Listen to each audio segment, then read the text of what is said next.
Chance Campbell, the Ole Miss linebacker, joins us here on the show. Chance, how are you? Good to see you. Good. How you doing? Doing good. You look good in your road gear there. That's a good look. I like the hat. I like the pullover. That's a good look. Appreciate it. Camp's done. What's that like when you hear those words? Because I know when camp gets going, you think, man, this is going to be 2 or 3 of the longest weeks, and it is pretty long weeks. What was camp like? What's it like to get kind of done with it and to be able to see the season now? Yeah, no doubt. I think you get here in June and you got the summer workouts and those kind of fly by, and you can't wait till the season comes and then you hit camp and it feels like a month. Might only be 2 weeks, but it's a long time. But it's one of those things you got to do. It's good to do. Sorry about that. My phone goes crazy. Apologize. No worries. But yeah, no, it was good. It's good to get through camp. It's like you kind of breathe a little bit, but then it's like the next marathon, which is the season. So like it's even longer. It's like a different kind of grind, but it's like always good to get to the next thing. So Lane Kiffin's kind of known for during the season having, I don't think lighter is the right word, but quicker practices. They practice in the morning. He wants to make sure his team's fresh by the end of the season. But he was saying earlier this week that, hey, y'all's camp is hard. It's meant to be hard. It's designed to be hard. There's a lot to get done. Did you sense, hey, we're really going here? Was it harder than previous camps you had done before, or was it about what you expected? No, I think it's pretty in line with most of the camps I've done. It's definitely hard. I think there's like no real getting around that. I think during camp you need to callous your body because take a beating during the season and you got to get ready for that. So that was definitely challenging. One thing, I mean, I've said it a couple times, but the heat, I mean, it's hot down here. It's a good thing we practice in the morning too, but yeah, it gets hot. But they take care of us. We got like a little rest tent for when we're done. There's always water and Gatorade and like a bunch of stuff on the field for you. But like that was a new little sprinkled in element. Yeah, so the times that we had access to practice, I saw the break, and they put you guys under the tent. They had the fans going. Did you catch yourself as that was getting closer? Were you like, man, I can't wait for that? Or was it hard to – was that enough time to kind of hit refresh enough to get through the rest of practice? What's that like? Yeah, for sure. I always kind of in my mind, I think about it as like 2 practices. So like I think there's a practice before the break, and that way I'm not like – it's good to be like where your feet are. So I don't want to be thinking about the break. But by the time it gets there, I'm like, whew, all right, good deal to have that. But I actually don't sit down during the break because I don't know, I sit down, it might be a little tricky to get up. So I just like get in there, get a fan going, get something to drink, something to eat a little bit, and then kind of get ready for like practice 2 in my mind. Yeah, you guys it looked like there were a lot of options like popsicles or some people grabbed like, I don't know. I couldn't tell what it was. It was like fruit or watermelon or something. What was your go-to on the hot days? I went for they have pickles and then pickle juice. So I go for the pickle juice just so I can like stay from being cramped up. So I would do that, and then I'm like a pretty salty sweater, so I try to get like some Propel or something like that. It's tough for me to like. I want to get like the watermelon, but I'm thinking about like sometimes I have a little bit of an appetite, sometimes I don't. So I just try to get down some like salt, sugar, and then just some liquids. You mentioned the heat, and guys always talk about the heat. And a few years ago, my son's a big Chicago Cubs fan. I am too. I've been a Cub fan since I was a little boy. And we went up to D.C., Baltimore, and the Cubs were playing at Camden Yards, which is probably not all that far from where your home is. Nah. And, dude, we went to a Sunday game. The Sunday afternoon's getaway day in Major League Baseball. The Cubs had a flight after the game. I don't know what the Orioles were doing. It doesn't matter. It was hotter. It was as hot as any place I've ever been. So when you say that about coming down here and it being so hot, is it that much hotter than it was in Maryland in August? It's honestly, I mean, probably not, because just like you were saying, it gets crazy humid in Maryland too. We're right off the bay. And it gets really hot. So I keep the weather app on my phone. I keep Ellicott City is my hometown.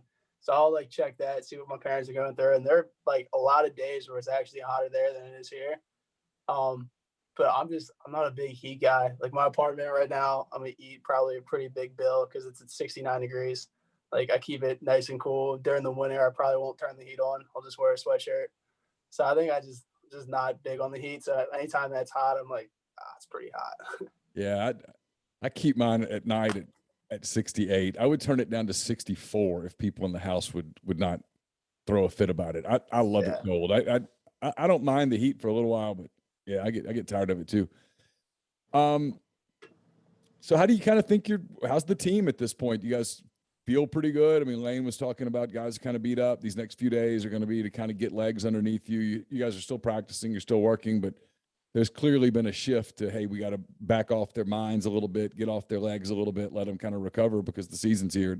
What's the kind of the mentality and the condition of the team from your perspective? Yeah, I mean, like from my point of view, it looks like guys, like I feel like guys trust Coach Kiffin and like trust that program and like know that he's going to take care of us. There's a time to get after it, and there's a time to kind of dial it back and get after it in a different way, like mentally, which is equally as important. That's something that they have all around the building is that pro mindset, excuse me. And it's just like really taking the mental portion of the game and elevating that, especially when you take a break like on your legs and get your body recovered. So I think guys know what they're getting into. I think we know what football is about, and that you got to put in those things, you got to put in those sacrifices early, and then kind of dial back, get ready for the game. So I think guys are excited like where we are because we can look back and we did put in a lot of work, and there's makes you feel prepared, makes you feel ready. I think like you need to do that so that when you get to the game and something's going to happen and something gets tricky, you can look back and be like, hey, now we're in good shape. We did all these things and we're ready to go. You had told me, and I don't think you mind me sharing this. You had told me that you got vaccinated back in, I think you said May, because you knew, hey, I don't want to miss a game. I don't want to come down to Mississippi and up into my life and make this big career move and then miss time because of the virus. The story about vaccination's been a big story at Ole Miss, across the league, across the country, going into the season. It's been a big story that Ole Miss got to 100%. How big of a deal was that inside the building? How much of a relief was that for everybody really to know that, hey, we're not going to have that hanging over us going through the 2021 season? Yeah, it's a big deal. That 2020 season is, again, I wasn't here for the team, but I'm sure they felt the same. I think most teams around the country felt this way, but like the uncertainty of like going into a week thinking you could have done everything right, done everything within your power to be smart and take care of yourself, take care of your teammates. But I mean, like at the end of the day, like things happen, especially with a pandemic, like, and you can do everything right and then still kind of fall short. And it's a shame. So if there's something that you can do to kind of keep that from happening, like I'm happy for our team and I'm proud of our team for doing that. Like, however you feel about it, like whatever that is, just knowing that like you're going to be all right to play on game day. And I think that like it was a tough decision for a lot of guys. But I think guys are going to be happy when they realize that they won't be missing out. Yeah, you're right. It's one of those things. It's a team thing, and you've seen like the story at Auburn this last week with the coach and all that stuff, and there's a lot of criticism, and you guys don't have that hanging over you at this point. I mean, you got a lot of challenges in front of you with Alabama and LSU and Louisville and Texas A&M and everybody else that's on your schedule, but you don't have that, and that's one thing you can kind of put behind you. Yeah, no doubt. I think like there's so much craziness that happens in the season that if you can eliminate some of those things and kind of keep the main thing, the more you can do that, the better off that you are. So you had an answer chance in a press availability. They brought you in. I don't remember when it was. The press conferences one feels just like the other sometimes. And I asked you about, I'd seen the scrimmage. I guess it was the second week of camp. And I'd seen the scrimmage and I'd seen you take some snaps with the ones and I'd seen you take some snaps with the twos. And I was just kind of asking you, I think we in my field and fans especially get pretty hung up on depth charts. And I was asking you kind of how do you feel about where you are in terms of the pecking order and playing time and stuff? And you had what to me was a really fascinating answer, because it was something that I always tell my kids about. Growth comes in discomfort. It's kind of I don't know if it was Rocky or Mr. T or whoever it was, no pain, no gain. But there's a little bit of truth to that. If there's no discomfort, there's no growth. And I thought your answer was fascinating. I was wondering if you might kind of share that a little bit again and just kind of your mindset behind it. Yeah, no doubt.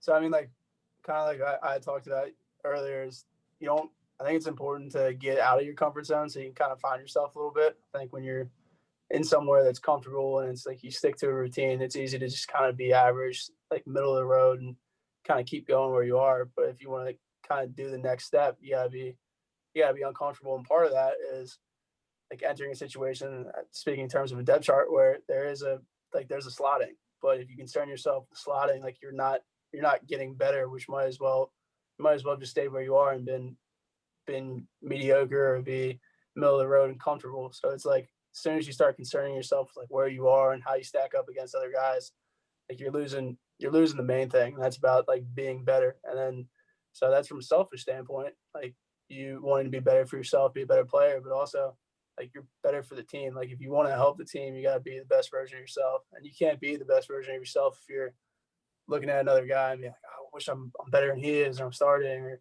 like I'm above this guy in the rotation. Like you can't be the best version of yourself when that's like your focus. You got to be worried about doing everything that you can, and then if that happens, then whatever it is, it'll be. But at least you can kind of lay your head on the pillow at night and be happy with what you did. Yeah, because you could have stayed at Maryland. You were comfortable there. They weren't running you off, that's for sure. You could have stayed at Maryland, and I mean, your 60 some odd snaps or whatever were pretty much etched in stone as long as you were healthy. I mean, there was, I mean, you're kind of living those words. I mean, you know, you leave a program where you're established to go to a program where you're not. I know the coach knows you, but you know, you still have to you start from the bottom. I mean, nobody walks in as a transfer and goes, okay, I'm a starting middle linebacker. It just doesn't really work like that. Was that mindset kind of fun going through camp of, hey, these guys don't know me, I'm having to prove myself, there's no real past here, it's now?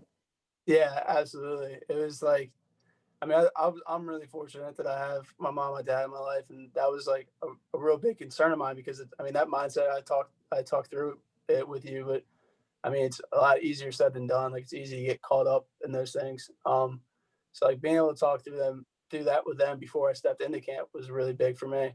But like when you enter, like when you get started, it is pretty fun. It's like, all right, well, whatever I did before, it doesn't matter. Like these guys don't, not in a negative way, but like Yeah. I didn't do anything for Ole Miss. I haven't stepped on the field once. So everything that I think I could be proud of or things that I think I've accomplished, it doesn't really mean much because I haven't done anything for this university and I haven't done anything alongside these guys. So it was cool to like to know that each day you step out on the field, it's like, all right, like you want to do these things, you want to be this guy, like now you got to go do it. And so like every day it doesn't end up being that, you know, like some days are better than others, but it's cool because it keeps you focused. And you talked about how camp's a grind, and if you look at it like a grind, it definitely is. I mean, it is regardless, but if you look at it as an opportunity, like, all right, today I'm going to go put my best foot forward. I'm going to get better. I'm going to fix these things that I messed up the other day. I'm going to show these guys that like, I can help them. Like then the day feels different. And so day feels different, then you feel different. And then you kind of start stacking those and then you're like moving in the right direction. You know, I was talking to, I guess it was AJ Finley the other day, and we were talking about how sometimes there were games last year where they played 80 something snaps, like 91 snaps or something, which is a tremendous number. There just was no depth on that team. I mean, people do get obsessed with depth charts, but the truth is, if you only go out there with 11 defensive players and that's all that you play, it's you talk about a grind, man. You're going to get killed. How deep do you feel like this defense is getting? Because obviously that was as big a problem as anything a year ago. I know you weren't part of it, but they just didn't have enough bodies. Do you feel like you guys have established some of that? Yeah, I mean, I do. Obviously, like again, I'm not super familiar with what happened last year, but I look around, I can evaluate the guys that I'm playing next to, and I feel comfortable with a lot of these guys. I don't think it's just like these 11 or like even these 12, these 13. Like I really do feel like we have good depth at each position. And the cool thing is like I feel like we have that depth, and it's early in the season. I think every year you have guys that early on you don't really plan on, or guys don't really look to for gonna do too much. And then you get to game 4 or 5, then you watch these guys break out on the scene. And so I think that we have depth right now, and then even knowing that there's more coming, which I think is really neat. How hard is it going against that offense every day? Everybody talks about Lane Kiffin, Jeff Levy, Matt Corral, all those guys. You see them a lot. How tough are they? Yeah, they can scheme it up. Those guys are good. They're talented.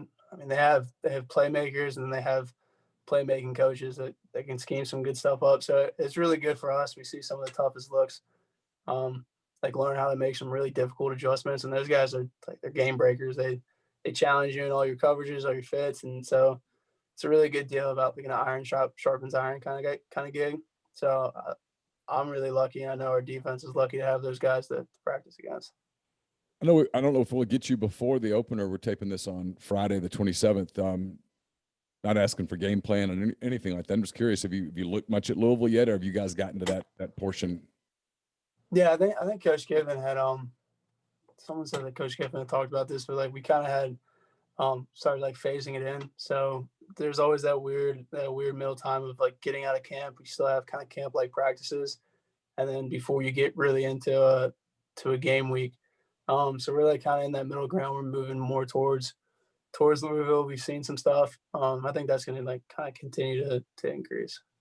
All right. Are you a Ravens fan, or you're a Maryland guy? Are you all Ravens, or is there somebody else? Nah, I mean, I'm a Ravens fan. I haven't really watched as much NFL these last few years. Kind of like I'm a big college football fan in general, but for the NFL, the Ravens would be my team.